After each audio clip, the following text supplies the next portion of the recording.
began while I was resting in my chamber, the usual stillness pressing in from the stone all around me. Then, without warning, the stone was gone. I was standing? Not in the corridor or the chamber, but on something warm and shifting under my feet, pale as powdered bone, yet alive somehow. My legs, two of them, sank slightly into it. Ahead of me, an endless ceiling burned bright, but not with torchlight. It moved, slow and gentle, like some massive glowing creature spreading heat over everything. Tiny people ran past, goblin-sized, though their shapes were softer, their faces rounder. Their voices were high and strange, shrill but not in pain. They were chased by taller figures, adventurer-sized, their faces open and unguarded. None of them wore armor. None of them carried weapons, and yet they looked straight at me and smiled. Another image, sitting at a wooden table in a hall filled with warmth, strange smells curling in the air, and a mug in my hand that steamed with some unknown brew. A woman's laughter close beside me, a small hand tugging at my sleeve. Then a different scene, lifting a boy onto my shoulders, his tiny hands grabbing my hair as he squealed at some distant excitement. Turning, seeing a woman's face, the same one from the table, her eyes bright, her smile for me alone. I felt it all like it was happening to me, though none of it belonged to me. They came in flashes, sharp and bright, pulling me away from the dungeon's cold stone walls. And they didn't stop. For days the visions returned, each one strange and warm, clawing their way into my mind until I began to wait for them, to crave them. Then, as suddenly as they had first come, they left me alone again, with only questions and the echo of feelings I couldn't name. The visions had haunted me for days, drifting into my thoughts uninvited, clinging like cobwebs. Each time they came, they pulled harder, as if they wanted me to go somewhere I had never been. Then I felt it, a faint thread at the edge of my mind. Not my own thoughts, but another's. I followed it, and it followed back. His mind brushed against mine in a way that was strange but familiar.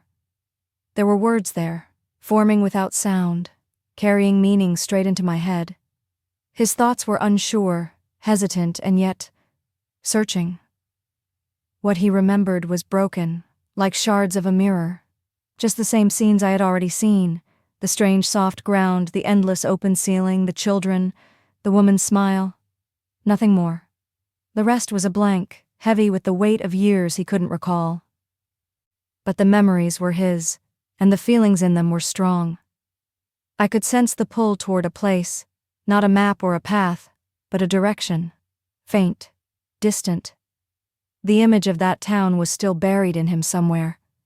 The presence was close, here in the dungeon, awake, and he was coming for me. I felt his decision before he even moved, a certainty, heavy and sharp, like the moment a blade is drawn. He would come to me. Through his eyes I saw the room where he stood. It was as bare and cold as mine, except for the heap of treasure in the corner, stacked high enough to glint even in the dungeon's dim light. His gaze drifted down to himself, the rust-eaten plates hanging loose on his frame, the dented shield, the sword so dull it was more a piece of scrap than a weapon. The thought came to him, clear and without hesitation. No, these won't do. He crossed the room and stood before the treasure he had been set to guard. Once he might have stared at it without thought or purpose. Now he looked at it like a starving man at food. Gold and silver spilled over one another, but he pushed past them, searching. His hands closed around steel, not relics for display, but weapons meant for war. A greatsword, well forged, its edge still clean, armor that had been cared for once, polished enough that it caught the torchlight. He stripped off the old plates, letting them fall to the ground in a clatter that echoed through the stone halls. Piece by piece he dressed himself again, not as a crumbling guard, but as a warrior. It fit him, I realized, with a strange certainty. Even without his memories, I could feel it in the way his grip tightened on the sword, the way his stance shifted. This was what he had been in another life. But the sound of falling armor had not gone unnoticed. 3 others like him turned their hollow eyes toward him. They moved without thought, their orders still chaining them to the treasure. He raised his sword, and in the next breath, the chamber filled with the ring of steel and the shatter of bone. They came at him the moment his new armor clattered to the floor, 3 of them, all bone and rust, moving with that jerky, mindless obedience I knew too well. Their weapons were mismatched, scavenged from who knows how many fallen adventurers.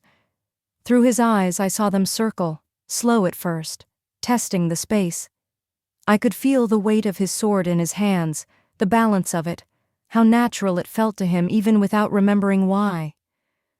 The first one lunged, its blade screeching against the dungeon floor as it missed.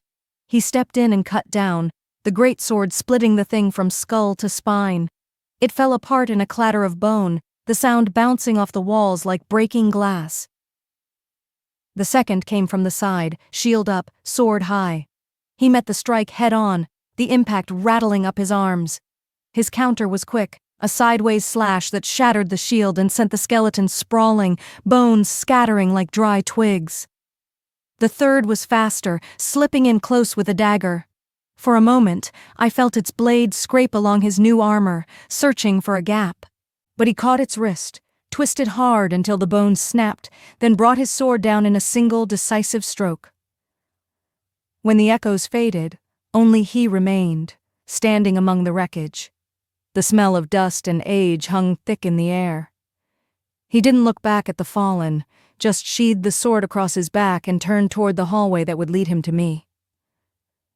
I felt him draw nearer, the steady rhythm of his steps, the faint scrape of steel as his new armor shifted with each movement, and then he was there, in the doorway of my chamber. For the first time I saw myself through another's eyes. Not the vague sense of limbs moving or the feel of the stone under me, but my whole form laid bare. The human-like face I had never thought much about, framed by long black hair, the fangs just visible when my lips parted. 8 black eyes catching the dim torchlight, each reflecting it back like drops of inked glass. From the waist down, the massive spider's body I had always inhabited without question, double no, triple the size of my human-like torso, sheathed in a hairy blue exoskeleton dappled with green spots. My arms were long, hands tipped in claws, the same armor of my body running over them like natural plate. I didn't flinch from the image, but I couldn't deny the way it felt, seeing it all at once. This was what he saw when he looked at me. And I saw him. A towering frame of bare bone wrapped in black full plate, its gothic curves and ridges catching the faint light. The armor's design was sharp, almost regal, its edges darkened with age but free of the rust I'd seen on the others. Across his back, a great sword rested well-crafted, the metal smooth and unchipped, its balance perfect in his hands when he moved. The blade seemed untouched by time, though I didn't yet understand why. His skull was pale and unmasked, the black steel framing it like a macabre crown.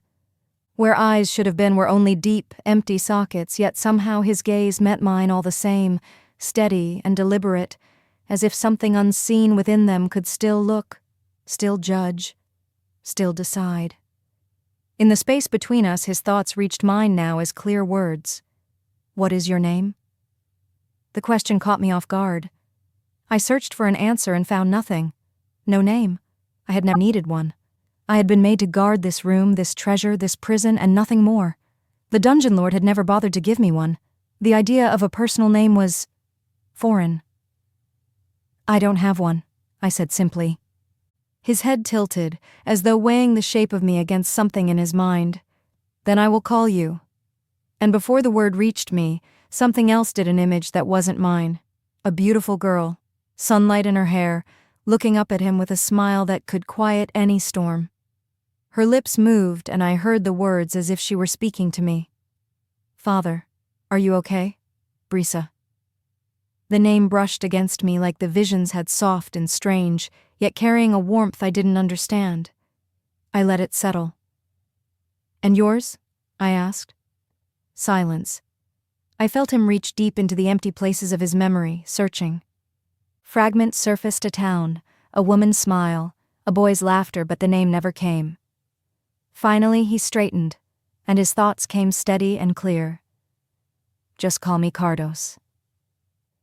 And in that moment, for the first time in my long, shapeless existence, I felt as though we had both been given something that belonged only to us. The chamber was quiet again, but it didn't feel the same. Something had shifted, in him, in me, in the space between us. Through his eyes I saw the way he looked at the walls, the treasure, the doorway. Not as a guard seeing his post, but as a prisoner measuring the shape of his cell.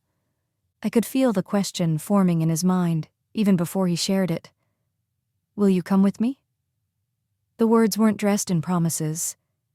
There was no talk of safety or victory, just the pull of that distant place we'd both seen in his memories. The strange shifting ground, the vast ceiling of light, the faces smiling without fear. "Yes," I said, and the decision felt like opening a door I hadn't known was locked. I'd been created to stay here, to keep things in and others out. But with his thoughts pressing against mine, the idea of remaining felt unbearable.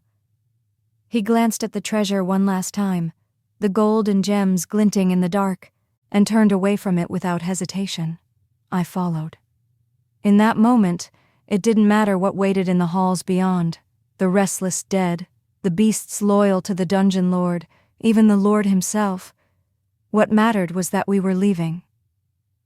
He didn't smile, not in the way I'd seen in his memories, but there was something in the way his empty gaze lingered on me, and I knew it was an agreement, unspoken but binding. We would go together. We stepped out into the corridor, the air colder here than in my chamber. The shadows stretched long, broken only by the dim flicker of wall torches. Ahead came the sound, a dragging, uneven shuffle, and the stench of rot.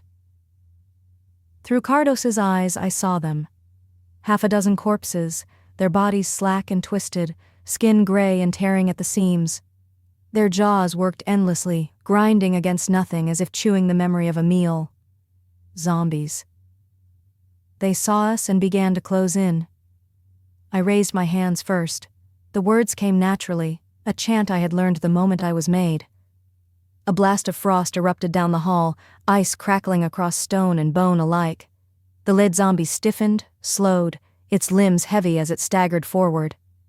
Cardos met it with a swift, cleaving strike that shattered it from skull to chest. The others pressed on, their steps uneven but determined. I stepped wide, my long spider legs lifting me above the broken floor. A twist of my wrists, and thick strands of web burst from my fingertips, snapping into place across the corridor. 2 zombies walked straight into it, their rotting limbs tangling hopelessly in the sticky mass. One tried to push through toward me. I dropped low, my front legs clanging against the stone, and my claws flashed out. They cut deep into its neck, the bones snapping under the pressure before it collapsed at my feet. Another came at Cardos's flank. I leapt forward, the length of my body clearing half the corridor in a single bound, and landed between them. My claws tore into its chest, ripping through ribs with a wet crack. Cardos finished it with a single decisive blow to the spine. The last 2 stumbled through my web, one missing an arm, the other nearly split in half from decay. They made it only a few steps before Cardos's sword and my claws cut them down in unison. Silence followed, only the faint drip of something rotting onto the stone. I pulled my hands free of the web, shaking loose the last sticky threads. Cardos scanned the darkness ahead, his armor whispering against itself with each movement. It wasn't easy, and it wasn't clean. But in that fight, I realized something. I had never fought beside someone who moved toward me in battle, instead of away. We continued our march through the dungeon. Cardos seemed to know which way led out. We reached the next room, entering through a large metal door. The smell reached us before the sound, a rancid mix of wet fur, reptile musk, and the faint burn of old venom. Then came the growl, low and rolling, vibrating through the stone beneath my legs. Through Cardos's eyes, I saw it step from the shadows. 3 heads, the lion snarling, its mane filthy with dried blood. The goat twisting and snapping at the air with broken teeth, the serpent tail swaying lazily, its tongue tasting us, the black venom glistening on its fangs. The chimera. And then something shifted in him. Flashes struck my mind, jagged and bright, sunlight on a rocky plain, the roar of a lion's head. A younger Cardos, alive, armored in steel, not bone, driving a spear into the goat's neck. The heat of the creature's breath, the lunge of the serpent tail. A battle fought long ago, in a place that smelled of dust and open air. When the memory faded, his thoughts came sharper, focused. The serpent strikes first, the goat is slower, aim for the throat, the lion drives the body. It moved fast, but we were ready. I rose high on my legs, my hands sparking with green fire. With a word, I hurled the bolt at its forelegs, searing flesh and forcing it to favor one side. Cardos was already angling away from the serpent's reach, his greatsword catching the goat's head mid-swing. The serpent tail darted toward him, but I caught it with my claws, slicing deep until venom sprayed against the wall. Cardos's thoughts pushed into mine again. The goat drops its guard when it bleeds. Dot. He stepped in, driving his blade through its throat before the creature could twist away. The lion had turned on me, jaws wide. I leapt aside, landing behind it, and flung a web across its hind legs. Cardos moved with precision, circling to the lion's flank, his stance echoing the memory I'd seen, a warrior's sidestep, positioning for a killing blow. The serpent came for me again, faster this time. I cut it clean through, its head thrashing before I flung it aside. Cardos didn't waste the opening. He lunged, driving his sword through the lion's chest in the exact angle I'd seen in his memory, twisting the blade to rupture the heart. The chimera shuddered, buckled, and collapsed, the impact shaking dust from the ceiling. I stepped back, breath heavy, the air thick with scorched fur and venom. Cardos pulled his blade free and looked at me. Not just a nod this time, there was a flicker of something else, a shadow of the man who had fought this same battle once before, and won. We continued our march through a long hallway. The corridor narrowed, the torches fewer and farther between. The stone here was smoother, worn down not by footsteps but by design. I didn't notice it at first, the slight change in the sound of Cardos's steps, the subtle shift in the air ahead. Then the floor vanished beneath him. One instant he was walking, the next the stone gave way, dropping into a black void. The sound of his armor hitting the walls echoed up, sharp and metallic. I didn't think. My hands shot forward, webbing bursting from my fingers. The strands caught him mid-fall, stretching tight, holding him suspended above whatever waited in the darkness below. Through his eyes, I saw nothing beneath him but a bed of upright iron spikes, slick with something that had long since dried. He hung there in the still air, his empty gaze looking up toward me. I planted my legs on either side of the opening, anchoring the web to the walls. "Hold still," I told him, though I knew he already was. With a slow, steady pull, I began hauling him up. The weight of his armor dragged on the web, but it held. Strand by strand, I drew him back to the solid floor. When his boots touched stone again, he didn't speak, just reached up, sliced through the last of the sticky threads with his greatsword, and gave me a nod that said more than words could. As for me, I simply stepped to the edge, tested the stone, and began to climb along the wall, my claws digging into the surface. A simple shift of weight carried me over the gap, the pit yawning harmlessly below. Some traps are made for men who walk on 2 feet. I was never one of them. We kept going and entered a wide chamber, its ceiling lost in shadows. We heard them before we saw them. High, sharp voices echoing off the stone, the scrape of weapons on armor. Then they appeared from around the bend. 8 goblins, eyes gleaming in the torchlight, weapons already in hand. They came fast, yelling in that harsh, chopping tongue. Cardos stepped forward, greatsword raised, but his thought reached me before his blade fell. "Don't kill them." I opened the fight with a blast of frost across the floor, forcing the front line to stumble as the ice spread under their feet. Cardos moved in, his strikes precise, knocking weapons from hands, breaking shields, forcing them back without spilling blood. One pushed through the fray, a small, stocky female goblin with thick, corded arms and a solid, muscular build. A hand axe in one hand, dagger in the other, she struck at Cardos with surprising strength, meeting his greatsword blow for blow. Her grin was wide and sharp. "Why are you leaving your posts?" she demanded, her voice half challenge, half curiosity. Cardos's thought brushed mine. "Tell her, I don't know why I have to go to the surface. I just know I must, and you agreed to come." I looked her straight in the eye. "He doesn't know why. He just knows he has to reach the surface. I decided to go with him." Her grin widened again, this time with excitement. "The surface. I've always wanted to see it." Without another word, she stepped back from the fight, resting her axe on her shoulder. "I'm coming with you." The other goblins hesitated, weapons wavering. One, a wiry male with a bent spear, stepped forward. "Galet, don't. The surface is for fools and corpses." She barked a laugh. "Then I'll be a strong corpse." Sliding the dagger into her belt, she walked toward us without another glance back. The remaining goblins lowered their weapons. Some muttered curses, others just looked away. With Galet at our side, we moved past them, deeper into the dungeon. The corridor ahead widened into a vaulted chamber, the air heavy with the scent of dust and stillness. And there he stood, a hulking figure of stone and iron, motionless in the center of the room.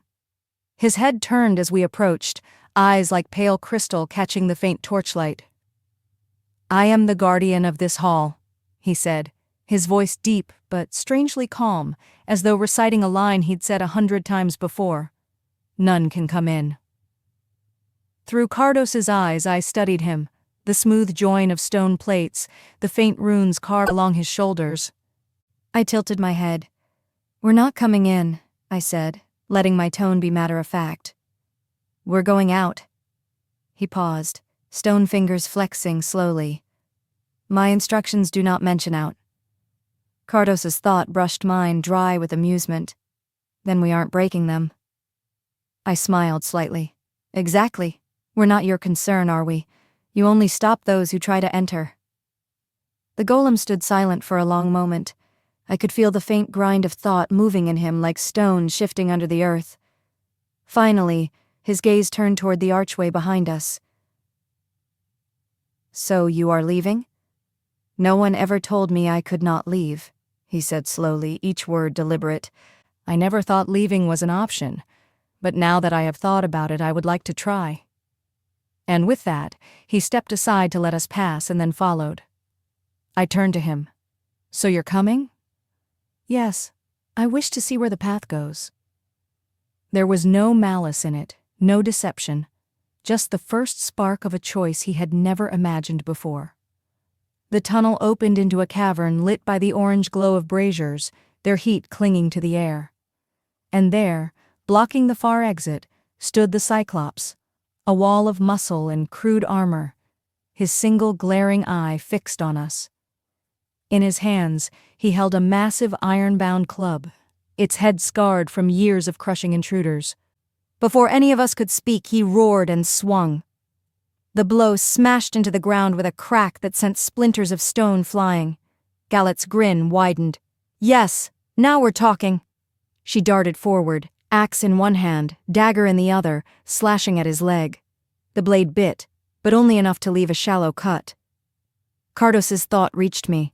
"Do not kill him. He is guarding his post as we once did." "Don't kill him!" I shouted over the echo of the next swing. "Just bring him down!" Galet laughed like the idea delighted her. "Then I'll make him wish he'd stayed asleep." The Cyclops stomped toward her, club sweeping in a wide arc. I whispered the words to a frost spell, ice blooming beneath his feet. He slid, staggering sideways, and Cardos moved in to parry the next blow with the flat of his greatsword, forcing the weapon high. The golem tilted his head, watching. "Why does he have one eye? Wouldn't two be better?" "Ask him after we win," Galet shouted, ducking past the Cyclops' knee. He lunged forward, his stone hands clamping around the Cyclops' ankle, and with a sudden yank, toppled him to one knee. My next spell, a blast of scorching light seared across his exposed shoulder, making him drop the club. Galet used the moment to leap onto his foot, climbing up his massive leg with quick, powerful movements, and planted her dagger at his neck. "Yield, or I'll hang your club on my wall." The Cyclops froze, chest heaving, his single eye darting between us. I stepped forward, lowering my hands but keeping my voice firm. "You've done your duty. Step aside and we'll leave you alive." Slowly he backed away, rubbing the burn on his shoulder. Galat hopped down, still grinning, though faintly disappointed.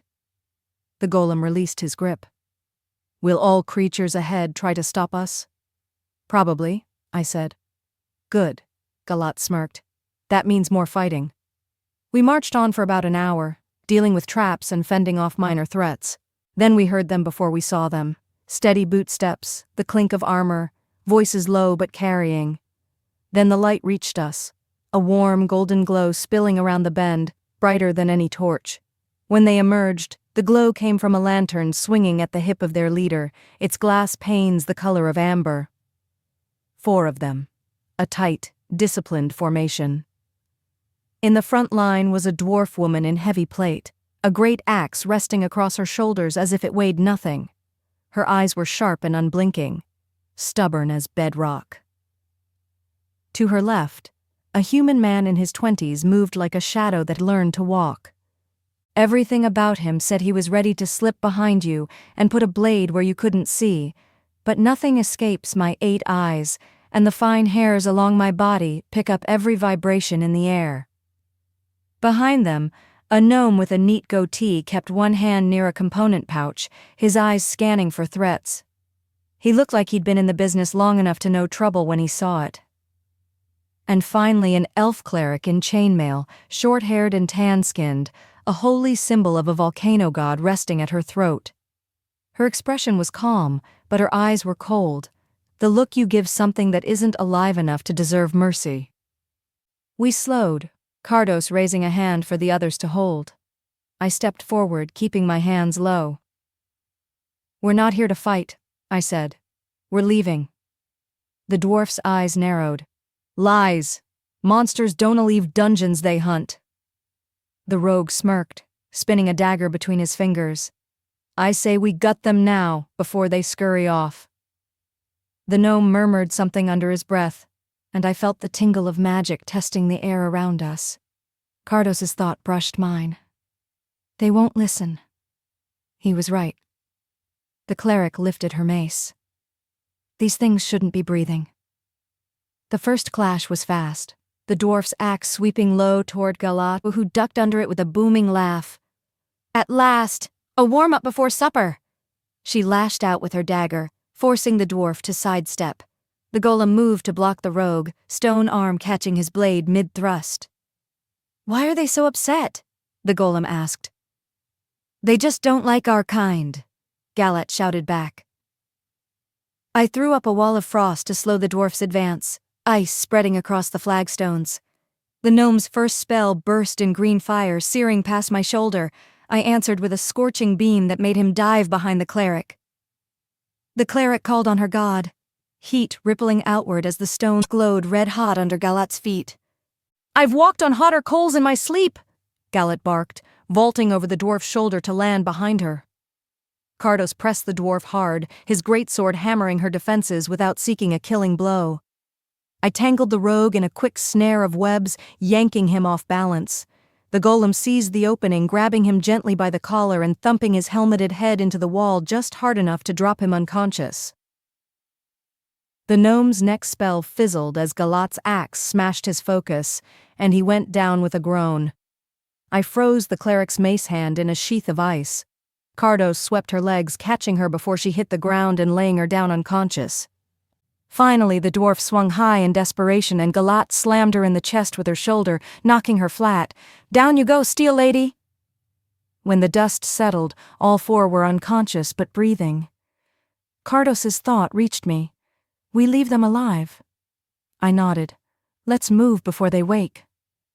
Galat wiped her blade. "If they wake, they can try for round 2. I'll still win." The golem tilted his head. "If they were guarding this hall, who guards it now?" "They were not. They are adventurers, and they came to steal the dungeon lord's treasures," I said. "Oh," the golem said, as if that answered everything. The causeway ahead smelled of dust, rust, and something sharper, the scent of blood. We stepped into the wide chamber and saw him, a wolf the size of a wagon, hunched in the torchlight, golden eyes fixed on us. Heavy chains clung to his neck and forelegs, runes flickering faintly along their lengths. His fur was torn and dark with half-dried blood, one side marked by fresh axe wounds. The adventurers had been here before us. He growled low, teeth bared. Even injured, he lowered himself to spring. The golem leaned closer to me, his voice a rumble. "What is that? It has fur. Is it an adventurer?" "No," I said, stepping sideways. "That's a direwolf," thought Cardos. "A direwolf. What is a wolf?" "You'll find out in a moment," Galet called, twirling her axe. "If it doesn't eat you first." The wolf lunged, faster than his wounds should have allowed. I leapt aside, frost magic already gathering in my hands, and cast a sheet of ice across the floor. His paws skidded, but his weight carried him into the golem, who caught him awkwardly, as if unsure whether to push or hug. "Why is it angry?" the golem asked, straining against the wolf's strength. "Because you're in his way," Galat laughed, darting in to rake her axe along the chains. "You look like a man who needs fewer collars, my friend." Cardos moved in, greatsword striking the runes with a sharp crack. Sparks leapt from the metal and the wolf snarled, twisting toward him. I leapt onto the wolf's back, my claws sinking into the cold iron of his bonds. With a pull, I tore free one of the glowing links. The wolf bucked, sending me rolling across the stone. Galat planted herself in his path. "You'll have to kill me to get past, and you won't like the taste." Another blow from Cardos shattered the last chain. The runes guttered and died. The wolf froze mid-step, his growl fading to a ragged breath. His eyes moved from one of us to the next, and then, head low, he stepped back. I straightened, meeting his gaze. "You're free." He huffed, almost a sigh, then padded past Galat and stopped at our side, close enough for his fur to brush against my legs. Galat grinned. "That's right. You've traded chains for better company." The golem tilted his head. "So this wolf is coming with us?" The wolf gave a single, quiet chuff. "Yes," I said. "He is." The final chamber before the surface was vast, its black stone walls lined with skeletal banners. At its center, waiting as if he had known we would come, stood the dungeon lord, a lich draped in regal but rotting robes, his skull crowned with a circlet of tarnished gold. Power radiated from him like heat from a forge. His voice rolled across the chamber. "My pets have wandered far from their cages." His eyes, red fires burning in empty sockets, lingered on Cardos. "And you. You are nothing without the magic I gave you. You are mine. All of you are mine." Galet raised her axe. "I belong to no man, dead or alive." The lich lifted a hand, and a wave of necrotic force slammed into us, throwing me to the ground. The wolf growled and lunged, teeth snapping, but the lich caught him in mid-air with a burst of green fire, hurling him into a pillar. I countered with a blast of scorching light, the beam striking his chest and splintering bone, but he barely flinched. Cardos closed the distance, his greatsword arcing toward the lich's neck, only for a wall of black energy to explode between them, forcing him back. "You are my property," the lich hissed. "Your will exists because I permit it." He thrust his staff forward, a torrent of skull-shaped flames roaring toward us. I wove frost and shadow to blunt the attack, but it still seared my skin. The wolf rejoined the fray, clamping his jaws around the lich's arm. The lich's other hand erupted with lightning, driving the beast back with a yelp. Galet charged, striking low, but her axe sparked harmlessly against a shimmering barrier. The lich's gaze fixed on Cardos. "Enough. Return to nothing." He raised both hands, threads of black magic snaking into Cardos's armor, pulling at the essence that held him upright. Cardos staggered, his sword lowering. For a moment he remained kneeling, motionless and inert. "Cardos," I thought, reaching for him. "Remember who you are." His head rose, slowly, defiantly. White light kindled in the hollow eye sockets, and then he rose to his feet. "I am not yours," His voice thundered in my mind. Then he charged toward the Lich. We pressed the attack, but the truth was clear. The Lich was too powerful. Each spell I cast, he countered. Each blow Kardos landed, he healed. The wolf circled for another strike, but the Lich's magic hurled him aside again. Then the Lich turned to the golem. "Defend me!" The golem froze, his body locking under the weight of the command. His head jerked toward us, stone hands flexing. "I must—" "No!" Galat shouted, moving to intercept. The golem's voice cracked like grinding rock. "I choose not to." With a roar, he seized the Lich with one arm, pinning him in place, and with the other, smashed his fist into the ceiling. Stone cracked and groaned overhead. "Go!" the golem bellowed. "Kardos," I started. "Now!" The chamber began to collapse. Dust and debris rained down as the Lich shrieked in fury, struggling in the golem's grip. We had no choice. I grabbed Galat's arm, the wolf at our heels, and we sprinted for the exit. The last thing I saw before the tunnel swallowed us was the golem holding the Lich fast, the ceiling crashing down around them. We didn't stop running until the roar of the collapse faded. No one spoke. The wolf limped beside us, and my chest ached, not from the fight, but from the weight of leaving him behind. The tunnel sloped upward, until the stone ceiling cracked into open air, and we stepped out into something I didn't have a word for. It was vast and silver, stretching out in all directions, the ground soft beneath my claws and covered in strange, thin growths that swayed in the breeze. Breeze, cool and carrying scents that made my head swim. Damp soil, green life, and something faintly sweet. Above us, an endless black expanse shimmered with countless tiny lights. A single pale disk hung there, casting its glow over everything.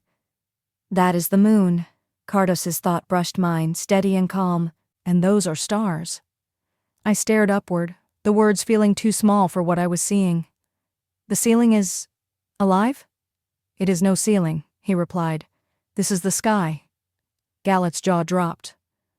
"So my grandma was right about the giant lamp up there, but she forgot to mention it's round and doesn't have a handle." She jabbed a finger at the stars. "And those? Are those the sparks from when the gods forged the world?" Kardos paused. "Not exactly. I conveyed the message." Galat shrugged. "Close enough." The wolf padded forward, nose lifted to the wind. Galat grinned and took off toward the nearest rise. "I'm going to see what's over there," she called, scrambling up the slope. She returned a minute later, cheeks flushed, resting a hand on the wolf's neck. "It just keeps going. Forever. My grandma never said anything about that." Yet the clearing felt emptier without the golem. I caught myself glancing back at the tunnel, half expecting to see his hulking form emerge, dust in his crystal eyes. He had chosen to stay so we could be free. We traveled under the pale glow until the horizon began to pale further. My legs ached in ways the dungeon had never taught me. Galat yawned. Even the wolf's steps slowed, still limping from his wounds. Only Kardos moved with the same steady rhythm. Then it happened. The black sky began to change, bleeding into a gold so bright it burned my eyes. I recoiled, covering my face.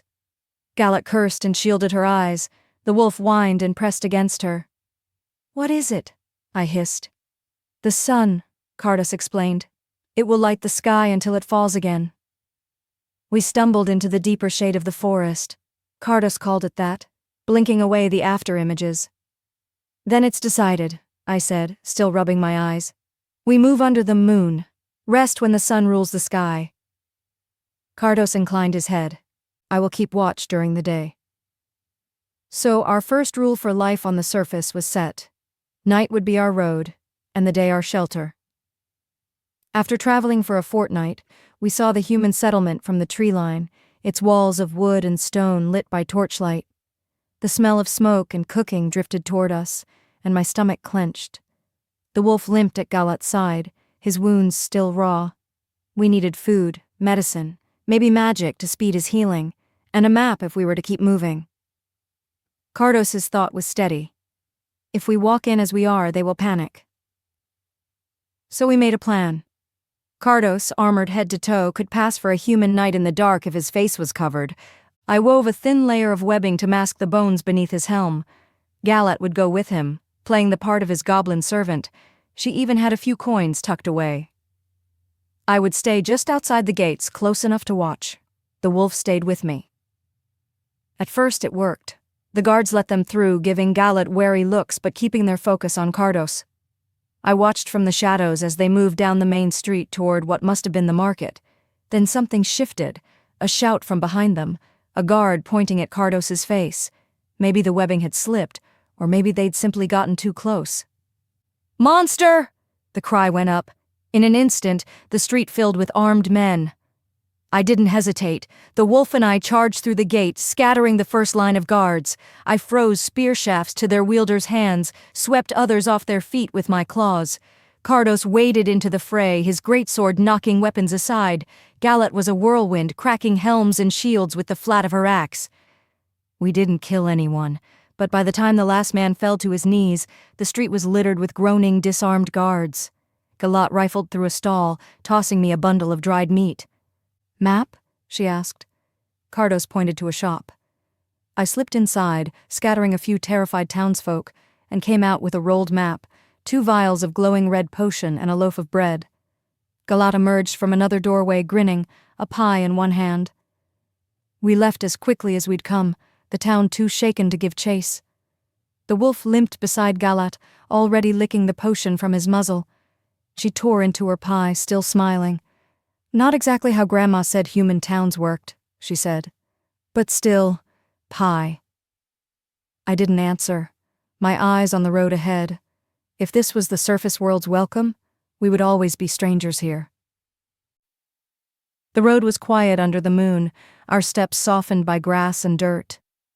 The only sounds were the wolf's steady breath, the creak of Cardos's armor, and the faint rustle of Galat finishing the last of her pie. "Look on the bright side," Galat said, licking her fingers. "At least we're famous now. First town on the surface, and they'll be telling scary stories about us for years." I kept my gaze on the road ahead. "That's not the kind of fame I want. Do you think they'll ever see us as anything but monsters?" Galat didn't answer right away. The wolf pressed closer to her leg and she scratched behind his ear. Cardos unrolled the map we'd taken. His eyes lingered on its markings, and his thoughts reached me, heavy with concern. "I don't recognize most of these places. This mountain here, these lakes. They seem familiar, but the rivers are different. Still, the coastline up to here looks right. If we continue north, we should reach my hometown." I nodded, though the word home felt distant. We walked on, the forest closing around us, the map's lines our only guide in a world that didn't want us. We reached the coast at dawn, the sea a vast expanse of silver and blue stretching to the horizon. The air tasted of salt, the wind carrying the crash and sigh of waves. But the town we came for, the one from Cardos's memories, was only a skeleton of stone and wood. Crumbled walls leaned against each other, streets half swallowed by sand and grass. The roofs were gone, the windows open to the sky. Cardos walked ahead without a word, his steps slow, deliberate. He stopped in the center of what might have once been a street, looking toward the water. I saw his head turn slightly, as though trying to match this ruin to the place in his mind. Even without hearing his thoughts, I felt it recognition and the weight of everything that had changed. I stepped closer but didn't speak. Some moments shouldn't be broken. Finally, his voice reached my mind, quiet. "It has been centuries." He looked at the ruins, the shore, the endless sea. "My home is gone, but I am glad I found it again. I may not have my family or my friends, but I have made new ones." The words warmed something deep inside me.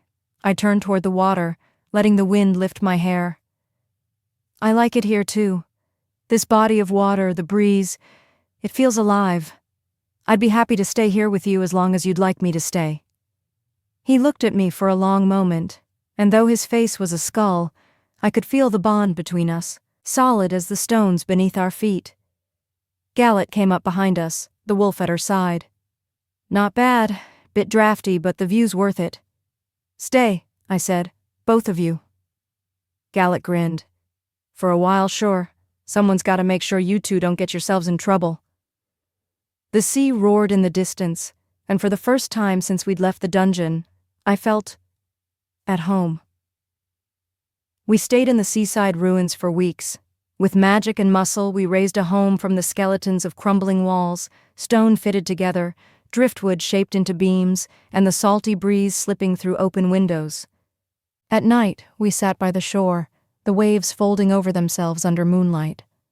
Wolf's limp faded with each passing day, and the tang of salt became as familiar as the damp stone of the dungeons had once been. Galat insisted we learn to swim. It was awkward at first, Wolf paddling like a creature born for the water, me clinging to the surface like a spider on a pond. We fished, we laughed, and for a time there was no talk of travel or danger.